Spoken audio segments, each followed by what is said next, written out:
आर्यन खान घर पहुंच चुके हैं और बेल हो गई है, लेकिन इस मामले में हर रोज बहुत बड़े बड़े खुलासे हो रहे हैं और आज एक अलग ही खुलासा हुआ है जिसमें यह सामने आया है कि ना आर्यन खान दोषी है, ना समीर वानखेड़े ने रिश्वत की बात की, बीच में पैसा कोई और ही खाना चाह रहा था जिस कारण ये पूरा रायता फैला है। एनसीबी की आर्यन खान मामले में गाड़ी बिल्कुल ठीक चल रही थी, दोषी करार दे रहे थे, अदालत में जो कुछ भी बात थी वो चल रही थी, लेकिन अचानक से एक आदमी आता है प्रभाकर सैल। वो अपने आप को केपी गोसावी, जो कि आर्यन खान वाली रेड में एक विटनेस के तौर पर था, आर्यन के साथ पहली फोटो उसने खींची थी सेल्फी, उसका बॉडीगार्ड अपने आप को बताता है और कहता है कि गोसावी, समीर वानखेड़े ये सब आर्यन को झूठा फंसा रहे थे। 25 करोड़ की रिश्वत की बात की थी जो 18 पर सेटल हुई और 50 लाख टोकन ले चुके थे। समीर वानखेड़े 8 करोड़ मांग रहे थे और प्रभाकर सैल ने अपनी जो कहानी सुनवाई, उस कहानी में समीर वानखेड़े का नाम था, उस कहानी में केपी गोसावी का नाम था, उस कहानी में पूजा ददलानी का भी नाम आया और एक और शख्स का नाम था सैम डिसूजा। उसको लेकर बहुत सारे खुलासे हुए कि ये जो रिश्वत की पूरी डील थी ये सैम डिसूजा देख रहा था। वही सैम डिसूजा अब सामने आ गया है। सैम डिसूजा ने एक मीडिया में इंटरव्यू देकर बताया कि आखिर ये पूरी कहानी है क्या और किसके कारण ये जो एक ड्रग रेड थी वो एक फैले हुए रायते की तरह हो गई है। सैम डिसूजा खुद वो आदमी है जो मीडिया को, एनसीबी को, इन एजेंसीज को खबरें पहुंचाता है। मुखबिर, खबरी, ये सारी बातें आप इनके लिए इस्तेमाल कर सकते हैं। कांटेक्ट में है काफी मीडिया और काफी लोगों से, आईएएस, आरएस अधिकारियों से कांटेक्ट में है। यही सैम डिसूजा मीडिया के सामने आया और इसने इसकी तरफ की कहानी बताई।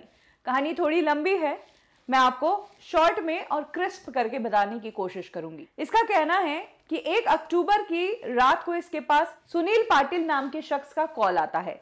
सुनील पाटिल को ये पहले से जानता था। सुनील पाटिल मुंबई का ही एक आदमी है जो कि कह सकते हैं कि अगर आपको किसी पॉलिटिशियन से कोई काम निकलवाना है या किसी ब्यूरोक्रेट से कोई काम निकलवाना है तो बीच में ब्रोकर का रोल प्ले करता है।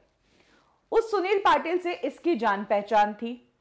वो सुनील पाटिल इसको कॉल करके कहता है कि मुझे कुछ इंफॉर्मेशन आई है ड्रग्स पार्टी को लेकर, तो मुझे तुम एनसीबी के किसी अधिकारी से कांटेक्ट करवा सकते हो।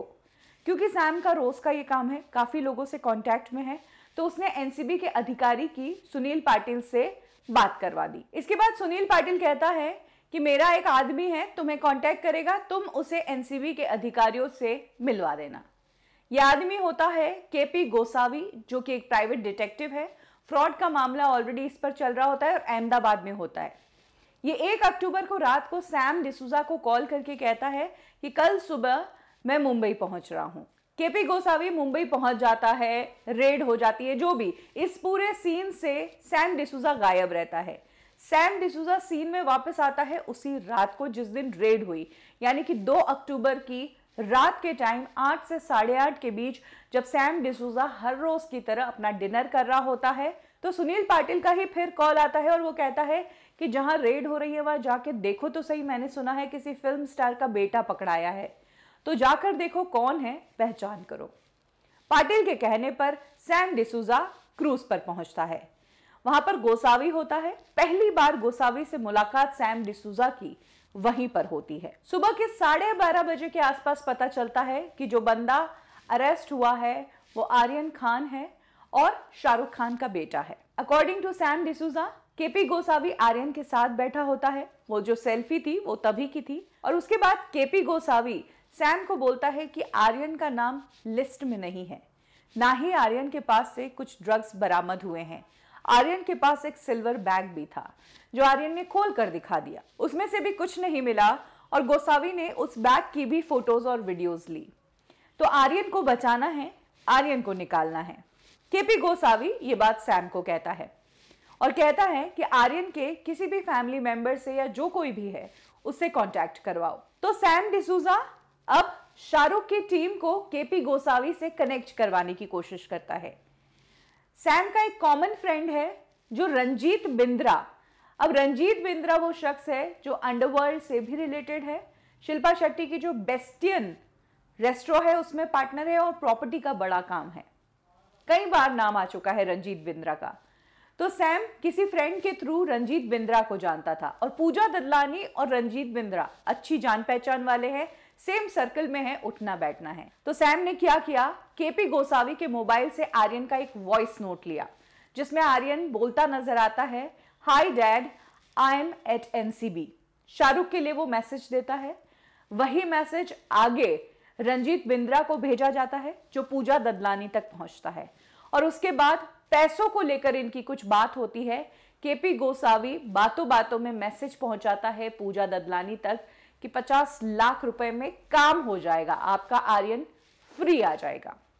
एक कॉन्फ्रेंस कॉल की जाती है जिसमें रंजीत बिंद्रा, पूजा ददलानी, सैम डिसूजा, केपी गोसावी ये लोग होते हैं। इस कॉन्फ्रेंस कॉल में डिसाइड होता है कि सुबह 4:30 बजे लोअर परेल फिनिक्स मॉल वाली रोड पर मिलना है। केपी गोसावी, सैम डिसूजा, प्रभाकर सैल इधर से निकलते हैं लोअर परेल के लिए। उधर से पूजा ददलानी आती है, साथ में उनका हस्बैंड होता है। चिक्की पांडे करके एक शख्स का नाम भी सैम ने लिया कि वो नाम का शख्स भी उनके साथ आता है। अब अगर गूगल किया जाए तो चिक्की पांडे जो है वो चंकी पांडे के भाई है। हालांकि ये कंफर्म नहीं है कि वही चिक्की पांडे है या कोई और चिक्की पांडे है, लेकिन सैम डिसूजा ने बताया कि ये लोग आते हैं, 1 घंटे तक बात होती है और 50 लाख के टोकन पेमेंट की बात होती है। अगले दिन रंजीत बिंद्रा का कॉल जाता है केपी गोसावी को और वो कहता है कि टोकन अमाउंट 50 लाख जो है वो अपने बंदे को कलेक्ट करने के लिए भेज दो। प्रभाकर सैल, केपी गोसावी उस अमाउंट को कलेक्ट करते हैं, लेकिन इधर आर्यन की पेशी कोर्ट में होती है। आर्यन का नाम मीडिया में आ जाता है। आर्यन छूटता नहीं है। आर्यन को कोर्ट जो है एनसीबी की कस्टडी दे देती है और केपी गोसावी आर्यन को छुड़वाने में असक्षम हो जाता है, जिससे पता चलता है कि केपी गोसावी के पास तो पावर ही नहीं थी आर्यन को छुड़वाने की।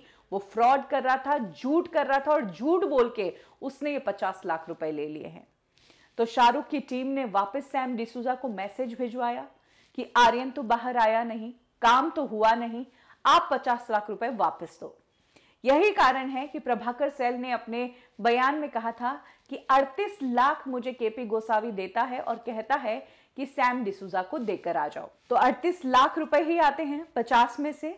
उसके बाद 5 लाख और प्रभाकर सैल अलग से देता है, लेकिन शाहरुख की टीम ने तो 50 लाख दिए थे, वो वापस 50 लाख मांगते हैं। इधर बहुत गाली गलौज और लड़ाई झगड़ा हो जाता है कि बाकी का पैसा कौन देगा। तो फंस जाता है सैम डिसूजा, जैसा कि उसने कहानी में बताया, और कहता है कि बाकी के पैसे मैंने चुकाए। पूरे 50 लाख रुपए इस तरीके से शाहरुख की टीम को पहुंचाए। ये है उसकी तरफ की पूरी कहानी। इस कहानी के साथ साथ उसने ये भी कहा कि एनसीबी को इस डील का कतई पता नहीं था। एनसीबी बिल्कुल ट्रू काम कर रही है।